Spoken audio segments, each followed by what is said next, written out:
was from Silicon Valley. So I'd read a story about him staying, working through at Stanford close to Christmas Eve, and so stuff like that. So, for what I was interested in, I knew that that's where it was happening. But now, there's a new generation that's coming, and I feel the generation gap every few minutes. Yeah. But Google and you both have to stay relevant, not just to the people in this room, but to a generation earlier than them. So how do you stay relevant? How does Google always stay relevant? It's a good question. In the technology world, everything changes and in such a fast pace. Given you were asking questions about when I went to school, in the 80s, the personal computers were just getting underway. And, 10 years from then, I just gone to the US and the internet, as we know, came into existence. And 10 years after that, mid-2000s, when the first smartphones came into being, right? Android didn't even exist 10 years ago. And but kind of shows you how much things change. And so a lot of what we do is to figure out what that next wave is, and you have to do that. You have to reinvent yourself. Part of the reason we are all very interested in India is, it's an amazingly young country. It's a vast country. And so in many ways we do think the trends of the future will come from places like that, so largely explains our deep interest in places like India. Just to tell you how much India has changed, there's a young man there who's taking a selfie of you from as far as just hoping that you're somewhere in the picture somewhere. One of the things I read about you, it said Sundar Pichai is Sundarajan, right? To give you the whole name. It actually was Sundararajan. No one could pronounce it, yeah. No, we can. This Sundararajan. Yeah. Good. I grew up in Hyderabad, Telugu boy, so whatever. Telugu boy. But they said he's an example of the fact that good guys can finish first.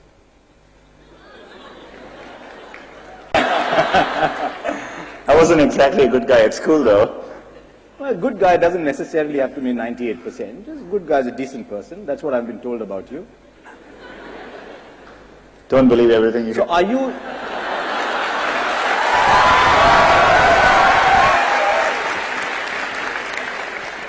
And that brought more cheers. So you're not the Rahul Dravid of the tech industry.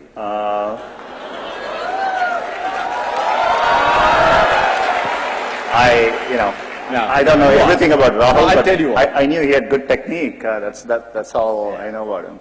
No, I'll tell you, a lot of us with the simple middle class background, and I can relate entirely to what Sundar is saying, we find it very difficult to talk about ourselves. So maybe that question was a little wrong. Is Google a fun place, or is it a place for workaholics? No, I think it's, there's a lot more balance than people realize. It's an amazingly fun place. I think it is, I did feel like when I first went to Google, I was like a kid in a candy store, there is, you walk around, people are working on amazing things, and, and so really stretches your mind. One of the things we talk about in sport is that sometimes it's easier to get to number one than stay number one, and Google has done an amazing job of staying number one. Mm-hmm. How do you handle that challenge? Because when you are number one, everyone wants to be you. So how do you take on the challenge of staying number one? From our perspective, and I think it's true for in technology in particular, the world keeps changing, as I said earlier. So, a big part of what I focus on at any given time is making sure we are innovating and building products for the future. It's just got to be a normal course of how you think. And so, we are constantly thinking about what to do next. So, Android is very popular. People are using smartphones. But, I always sit and think about what is the next version of how people use computing, right? And so we are thinking about, things like virtual reality or augmented reality. So these are all new areas, but we are constantly thinking about it. And so you have to do that on a constant basis to push forward. Because Google's a great example. The tech world is littered with shooting stars that came up, that shot, that lit up the world, and literally like meteors went away. Google has been phenomenally successful in bucking that trend. Yeah, and I think we've always had a very ambitious mission. We wanted to organize the world's information, and make it universally accessible. I think in the context of smartphones and how people use it around, if anything, that mission is even more relevant. There's a lot more information which people consume, so we want to do a better job of that. And we feel like we are in early days of that mission, with things like what we call as machine learning and artificial intelligence. We'll be able to do much better with all of these things. And so for us, the journey is just getting started. One of the reasons everyone here, I suspect, is excited to meet you is you are what they would like to be. An Indian who studied here, went overseas, and did what everyone would dream of doing. Is it mandatory even today, you think, for people in this room, for an Indian to go west to become a tech star? I hope not. I think one of the things which is exciting, I'm excited to be speaking here, is I do think it's important to follow your dream and do something which you're excited by. So I think if you follow your heart and do what you like, you will always do much better. And so I don't think it matters that you're an engineer or you're in science, or it could be in any field. And I think I think you're a good example of having gone to IIM and switching and being at that time I distinctly was impressed by the fact that you were bold enough to do something like that. But I think it's phenomenal. You did something which you followed your heart, and I think those are examples. It's one of those moments when the head of Google says he knows you. It's like friend of mine plays for Australia, Matthew Hayden. We became friends, and when Usain Bolt won the 100 meters, he was asked about his love for cricket, and he said, "My favorite's Matthew Hayden." And his children said, "But you are our coach. Why does he know you?" So anyway, yeah, because increasingly it's becoming easier to do what you want in this country, because you don't have to go through standard infrastructures and clearances. What Google has done is it's almost given flight to a lot of young dreams. Yeah. And that surely must please you enormously, that Google is now seen as this pathway almost. It's exciting for me to see. I mean, one thing I would add is it's not just doing, another thing I've noticed over time is, you will have many opportunities to reinvent yourself. And so, so I think, it's worthwhile taking risks, trying to do something you're really, excited by. And if the first attempt you don't do it, you can try again, and, things tend to work out in the long run. Since you brought it up, it wasn't in the set of questions I'd worked on, but the attitude to failure in this generation is very different from mine. In my generation, to fail was to commit a crime. And yet what you're talking about is go do what you want, and there's always comebacks, aren't there? That's right, yeah. And, I think that's how, in Silicon Valley, part of the reason so many people start up a company is, starting up a company and even having failed, you can wear it like a badge of honor, right? And I think that's important, culturally, risk is rewarded. I remember when I started working at Google, if I went and, people were discussing ideas, the other people who heard the ideas try to build on those ideas. They encourage you. So it's a culture of optimism, it's a culture of risk-taking, and I think that's really important. So. Okay, just a couple before we start taking questions from everybody. You talked about cricket, but you tweet about Barcelona. I'm a huge, football fan as well,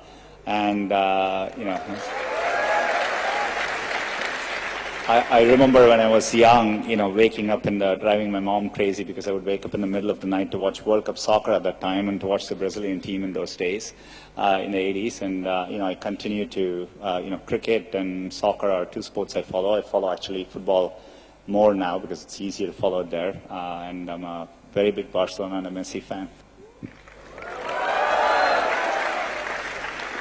All you guys who wanted to talk about Cristiano Ronaldo, don't. I don't know whether you saw the recent El Clasico in which Barcelona won 4-0.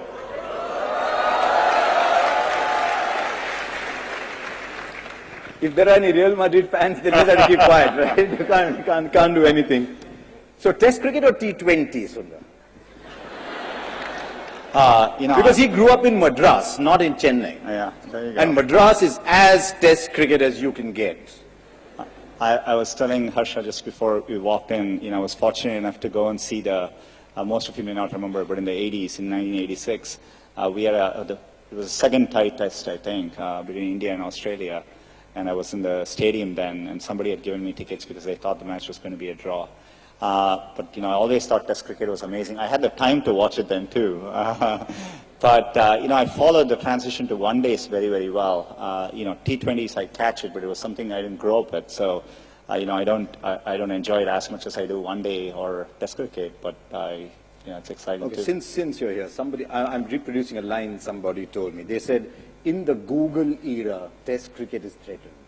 In the Google era, where everything is at your fingertips, everything's moving fast. Yeah. But some things stand the test of time. So yes, hopefully, they do. I'm a big Test cricket fan anyway. Yeah. Okay, one last question before I throw open the questions for you. What next for Google? And I know I'm going to come back at the end to ask you that question separately too. But there's glass, there's cardboard, there's cars. Can Google make 150 kilometers an hour bowlers? If we could do that, I would just, secretly use it to just make myself the fastest bowler in the world. I think there are many things we are working on. Things which I'm excited by are, most of what we do today in computer science is, by engineers coding, and these are hand-coded systems. Over time, what we call as machine learning, or an extension of that, artificial intelligence, we'll be able to, in a learned way, build systems which automatically learn and do things. And that is, we already do it today. So, for example, when you talk about self-driving cars, the way the cars recognize that it's a stop sign or a pedestrian, these are machine learning. These are what we call as deep neural nets, and they automatically learn what they are doing. So these are incredibly powerful things to come in the future, and so I think we are barely scratching the surface, and things like that will apply to healthcare, many, many fields. And so, there's a lot left to do. One day, the self-driving cars will learn how to drive in Delhi. that one is pretty hard, yeah. Okay, excellent. We've got questions from you, and it's incredible how many of you wrote in and asked questions. He's wearing a Google shirt as well. Okay. Okay. The question comes from Chandra Nair. Chandra? There you are. From Kulachi Hansraj Model School. Have I got the pronunciation right? Yes, sir. Excellent. Chandra, your question. My question is, what would you have been if not the CEO of Google? Wow, I would have taken, I'm not that picky, football or cricket, I would have been okay with either. I think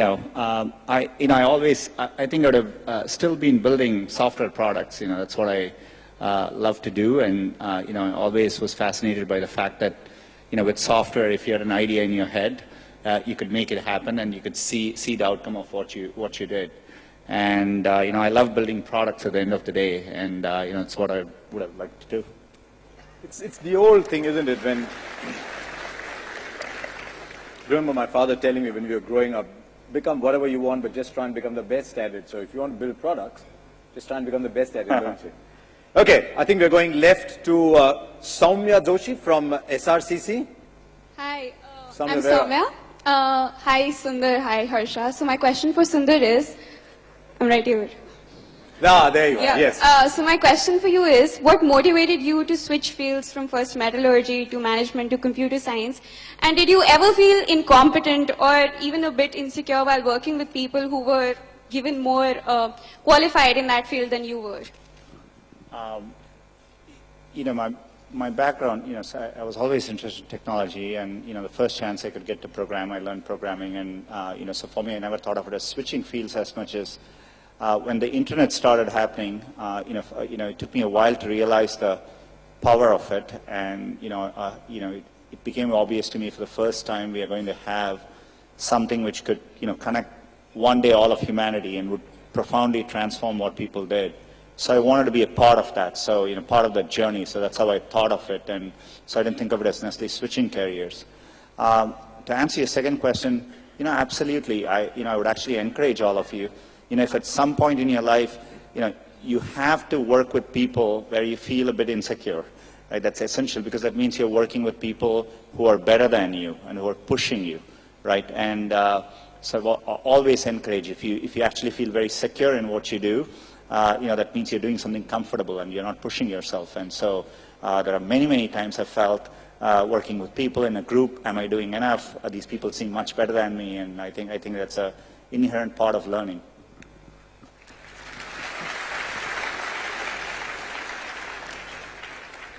Chief, if there's one thing you want to take away from this hour you're getting with Sundar, may it be that.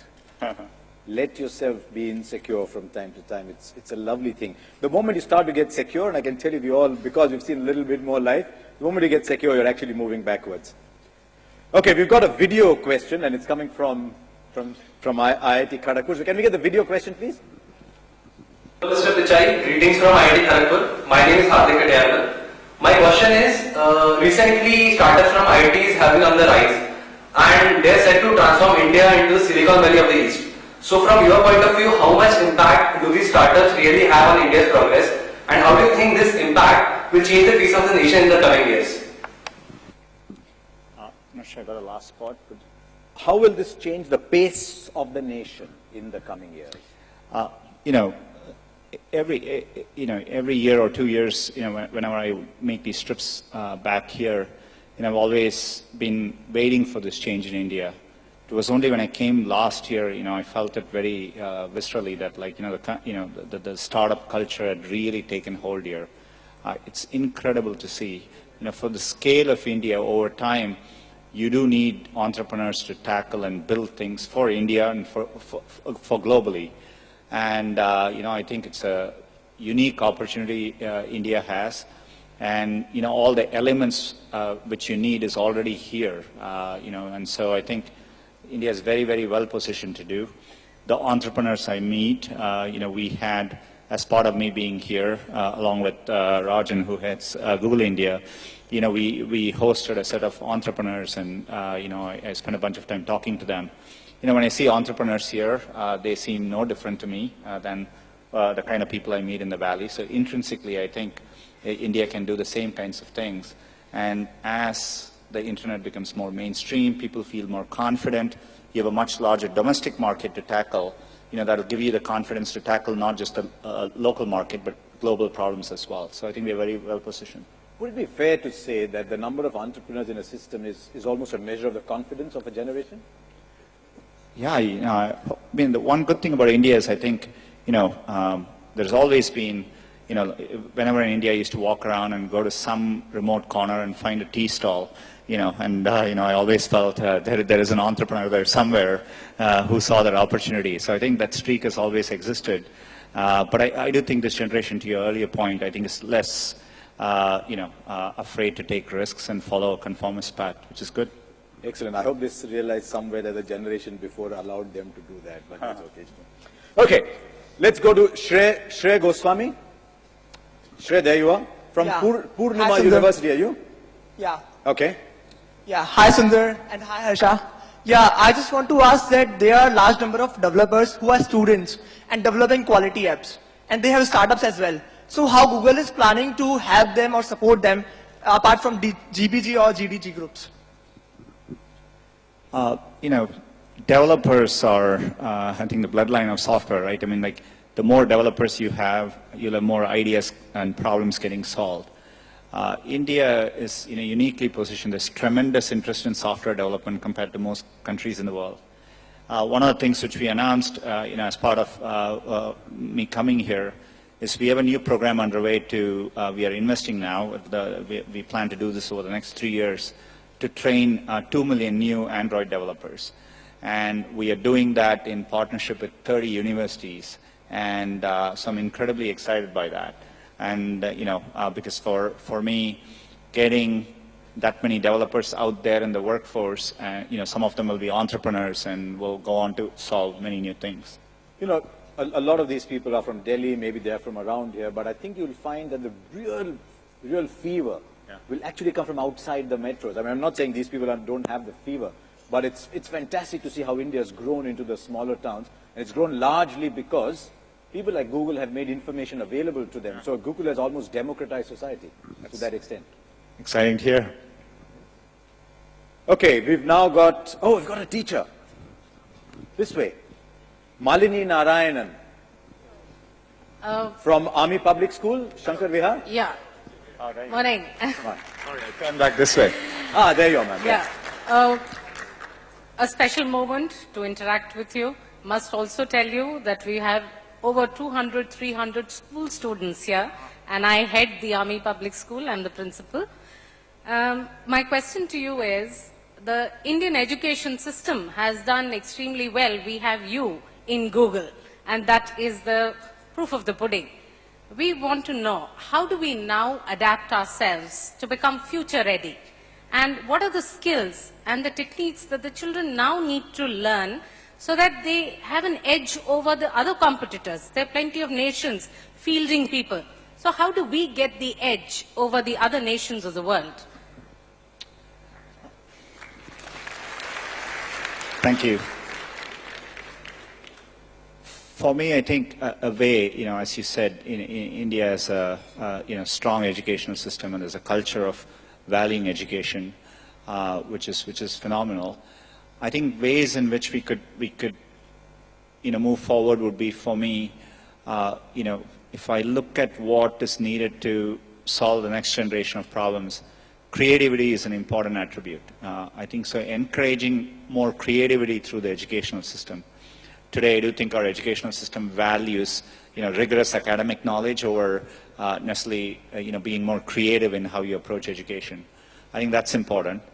Another thing I would say is, and I think I've seen it in the best schools in the US, etc. It's what I call, it's very experiential, very hands-on. People learn how to do things by doing them, and not just by learning about them, right? And I think that's a big, big difference. So, to me, so allowing a system in which there's a lot more creativity, learning how to get things done by hand, and so much more of a project-based experiential learning are all, I think, trends which the Indian educational system needs to adopt. And I also think it's important to teach students to take risks, and and making sure the system doesn't penalize for you to take risks, and if you're different. And so those are all attributes which I think are important.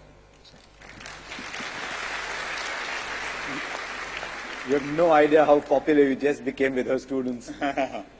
No, but it's interesting, because a lot of the time in the Indian education system, as I was getting my son to study for his exams, and he said they're only testing me on what someone else has already answered.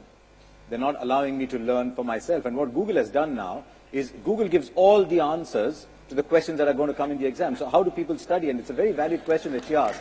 How do we study now?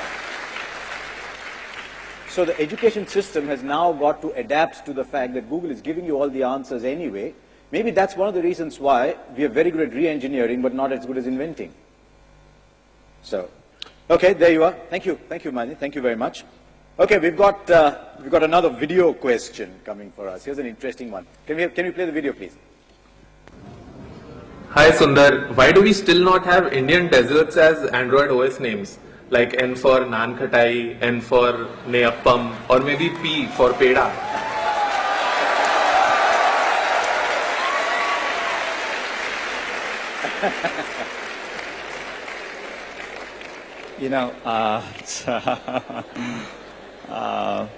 When I meet my mom, I'll ask her for suggestions, and but maybe what I'll do next time is when we are working on the next release of Android N, maybe we will do an online poll on what the name should be, and if all Indians vote,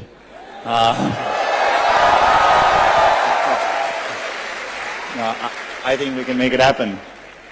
Let me tell you one thing about Indians online. The only community that ever wins online polls are Indians.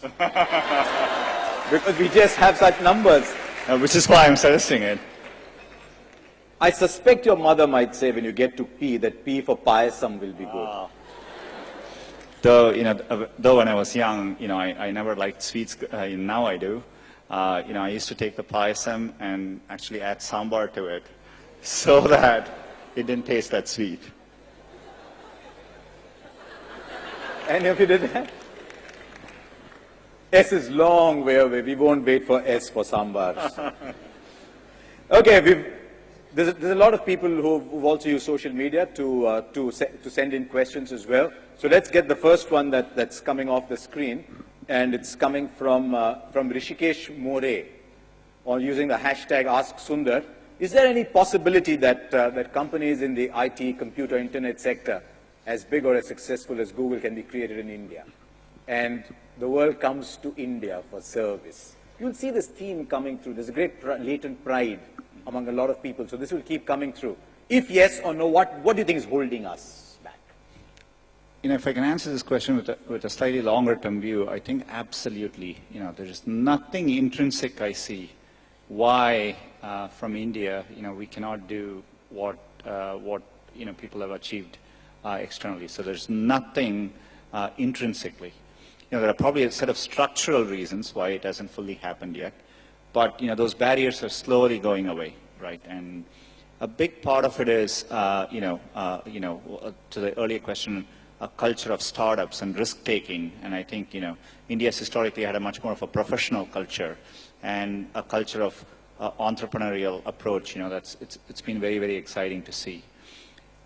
To me, a bigger thing to go with that would be, as the internet reaches more users in India, and India has a billion user base, like China now has, or it's getting to, then people, you know, when you tackle problems in India, you can think about big problems, right? And so you can be very ambitious in what you tackle, and the part of doing that is what leads to big global companies. So I am absolutely confident this will happen in India. It's just a matter of time. It's not, you know, so it's going to happen. One of the things you do very well, and you must have done in your personal life at some point, was to think big, think scale. Was that part of you? Can that be learned? The ability to just think of something big, think scale? Or was the environment around you after you traveled to the US, did that nurture this ability to think big? And maybe that will be part of the answer that Rishikesh was asking. Yeah, I mean, it's a good question. Some of it is, you know, I do think Google played a big part in it. You know, I think at Google always, you know, we used to think about solving problems. You know, always what we would look for is, will it one day apply to 1 billion people, right? And so if we did something, will it work for 1 billion people? And we wanted to work on problems which people used in their everyday life. And so we always ask those questions. So everything we did, you know, when we worked on even simple things like, at the time, Google Books, you know, the approach was, what if we could scan all the books in the world and bring them online? And so there was an inherent assumption of scale in everything we thought. And so that really helped shape my thinking. Excellent. So guys, think scale. Okay, we're going back. I think that's Sushma from the North Cap University. Sushma, you around somewhere? Hi. Ah, there you are. Hi. Good afternoon, sir. So we heard that Google committed to provide broadband connectivity on almost 500 railway stations in support for the Digital India initiative. So, sir, the question is, how do you think this is going to benefit Google, and how do you think India is going to get benefited from such an initiative? I mean, we are very excited about the public Wi-Fi project. It's the largest public Wi-Fi undertaking in the world, you know, because the 400 railway stations which we are working on, each day will get over 10 million passengers. And we are talking about real high-speed connectivity through Wi-Fi, so you can watch your favorite Bollywood videos in high definition, yeah, and many more things.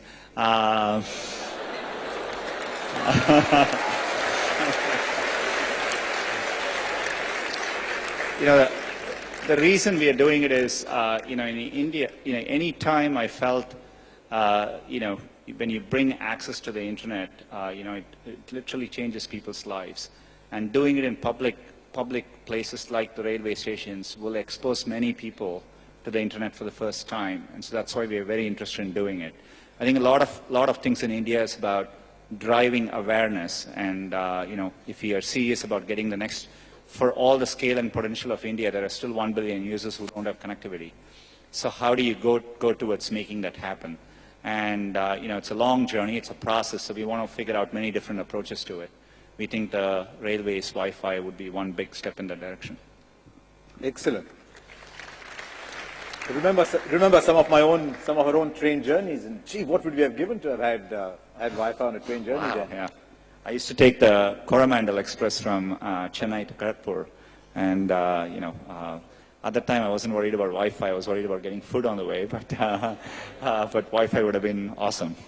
So Kharagpur is known for two things, really, wasn't it? Kharagpur is known for the IIT, and Kharagpur is known for the longest railway platform. You know, when you had to carry your luggage all the way and you got off on the wrong end, Yeah. it wasn't that much fun. It'll be a big platform for to provide Wi-Fi, though. I hope we do it. You know, I'm not sure whether it's on the list of 400, but hopefully we do it there. Okay, here's a question from a lady from Miranda House, Delhi University. She couldn't be here, so we're asking the question on her behalf. Shreya Verma. What will Google do to involve women in technology? There are very few women in the app ecosystem. I mean, it's a global problem. I think the problem is particularly pronounced in India. You know, we do see, you know, women account for less than 1/3 of internet usage. And it's particularly worse off in rural areas.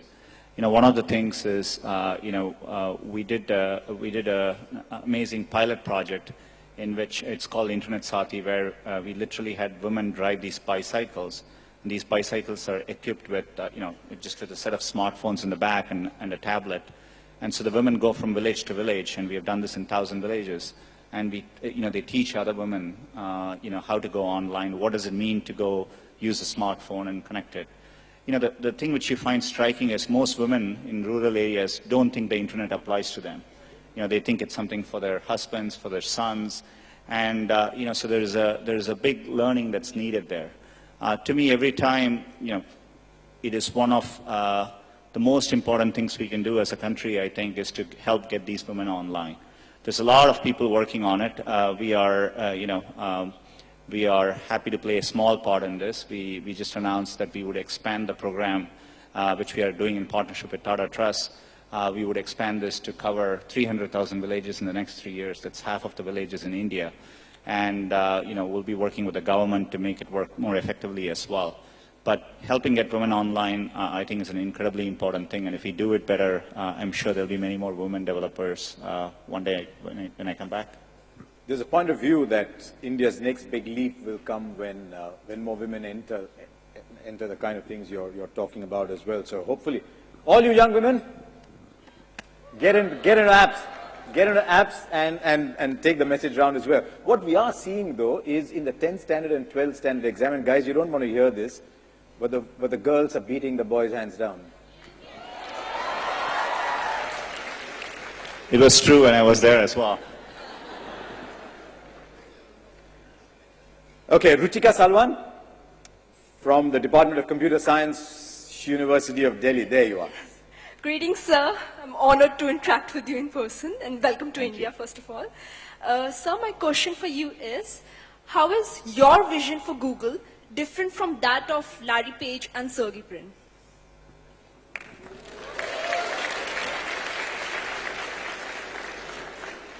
You know, I worked with them very closely for many, many years. I think, you know, part of why we have been able to do this together is we kind of share the same aspirations. We, of course, have a lot of differences, and we debate approaches to how you solve problems. But at a high level, you know, all of us have felt that, you know, you can use technology and computer science to solve problems at scale, big problems which will make a difference in people's day-to-day lives. We've always been interested in doing that, so that's the common thread by which we have thought about problems, and so I do, you know, I share a lot more in common than not. So. Didn't you ever sort of get up one morning and say, you know what, these two guys produced a world-changing company, and they want to give it to me? You know, they're still very involved. You know, I think, you know, they are equally ambitious, and you know, they want to do a lot more with it. You know, but you know, I think, you know, for me it was truly a privilege to get this opportunity, and so I'm excited for it. Okay, we've got another from social media. There's 2 or 3 guys who've sent in this question. So can we get it off the screen, please?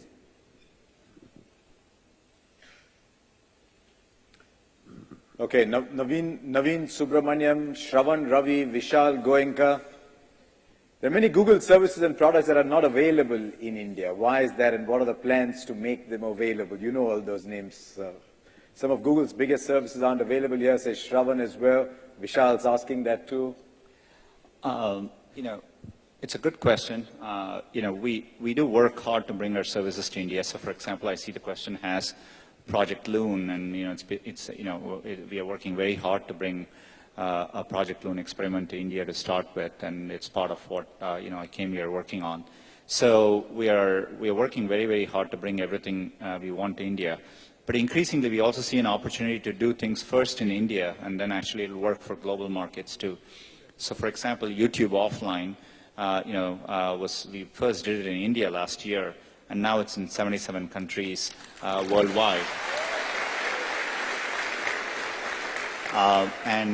So we see that as a good template by which how we approach things in the future. So which is why we are investing a lot more in India.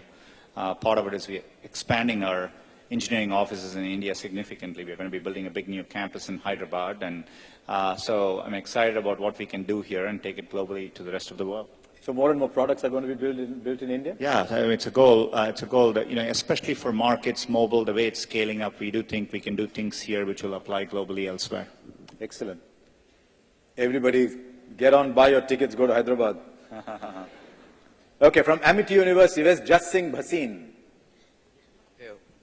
There you are. Hi, Sundar.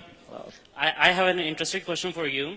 I had read somewhere that you have unusual gift that seemed a little more than a curiosity when you were a child, but has served you incredibly well in adulthood, which is insane numerical recall, and can remember every number you have ever dialed. Is it true? It's no longer true, but at the time when I was in India, we were lucky because the phone numbers were only 6 digits, so that helped.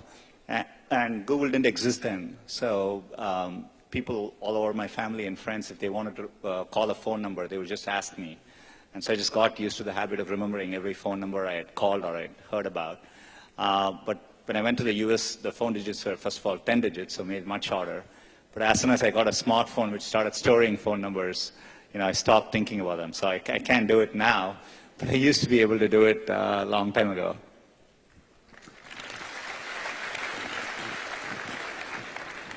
Jeez, you reach a stage when everybody's younger than you. When we were kids growing up in Hyderabad, the first telephones that came had 2-digit numbers. So you actually knew everybody who had a telephone, let alone remembering the telephone number. Okay, we've got a question on video coming up. I think there's Meghna from IIT Kharagpur. They all seem very excited about asking you questions from IIT Kharagpur. So let's get it off the video screen. Hi, my name is Meghna and I'm from IIT Kharagpur. My question is, Google or Alphabet is no longer restricted to being only a search engine, but we seldom hear about any non-computer science undergraduates working at Google. Why is that, and what is the recruitment procedure for these people? Thank you.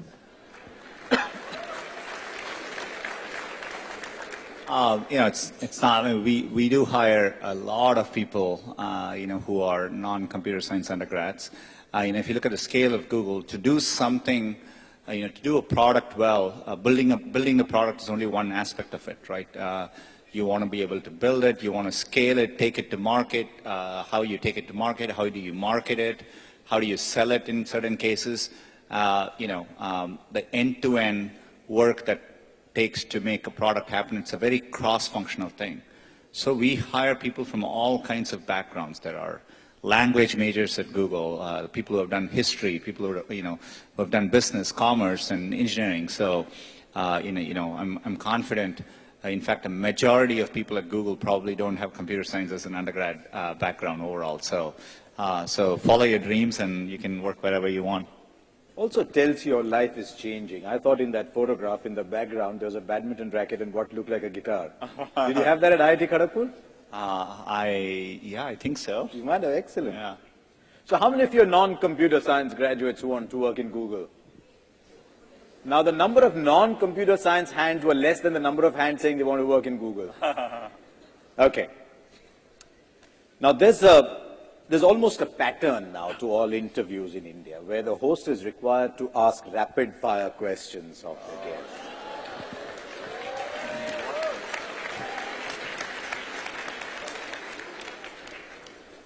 These are not my questions. The only condition is that the questions will be asked quickly and the answers are short. Okay. But your answers are always short. So, okay, here we go, Sundar. Okay, rapid fire questions. When did you buy your first phone? Smartphone? Any phone. Not the one in Chennai. The rotary phone. It was a Motorola StarTech. This was probably 95, 96, yeah. And the first smartphone? I thought it was a smartphone, but the first smartphone I bought was probably in 2006. Actually, here's another question. How many smartphones do you have? Because I think you'll find the average in this room is not one. I tested. Probably in my house there are probably 20 to 30. I shouldn't admit it. That is such disastrous news for kids who don't buy their own phones. Okay. Do you think coding should be made compulsory for everyone? I don't think it should be made compulsory, but I think it should be strongly encouraged. Yeah, so.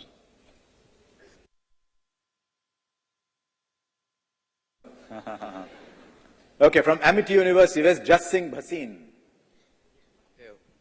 There you are. Hi, Sundar. I have an interesting question for you.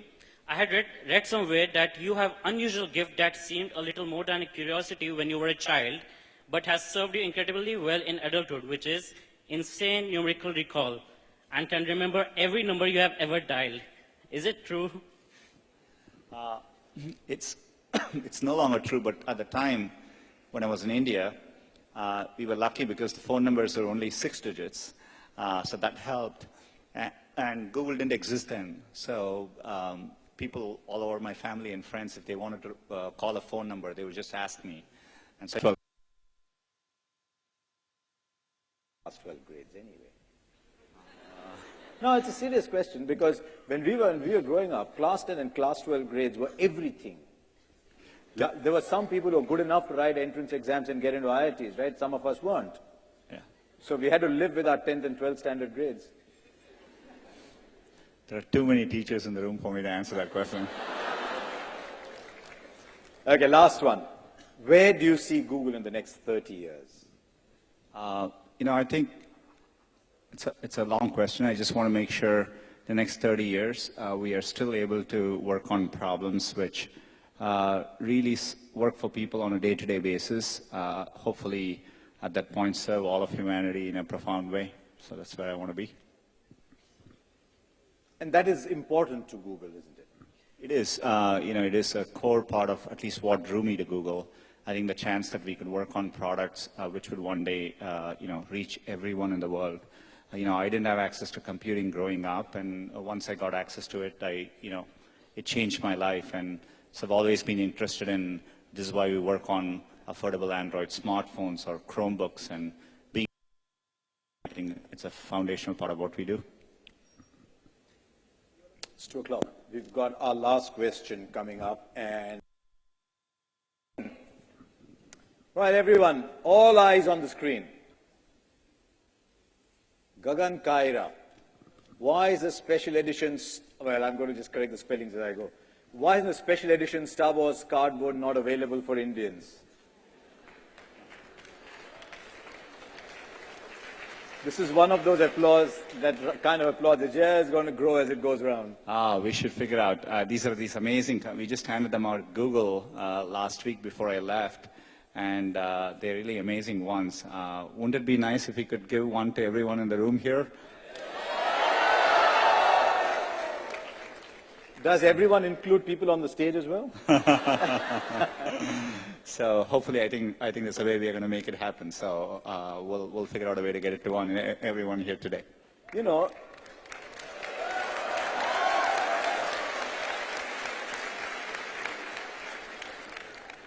It's so typical of you, as I've got to know you in the last hour, to make a huge announcement in such an understated manner. So everyone's going to get one, guys. What do you think of that?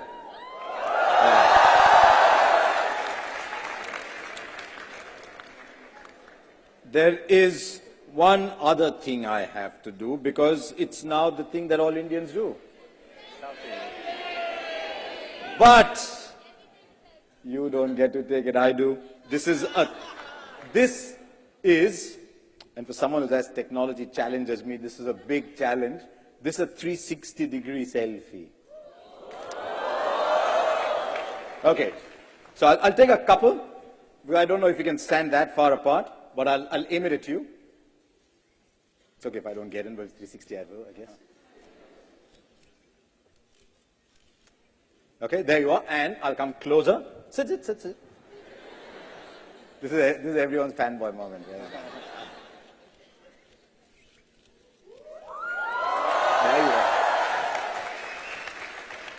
It's incredible. I saw some of these, and for someone as challenged as me, it like sort of blew my mind to do a 360-degree selfie, which means everybody is in it. So, there you are. Thank you very much, everybody. Thank you, all of you there as well. Thank you.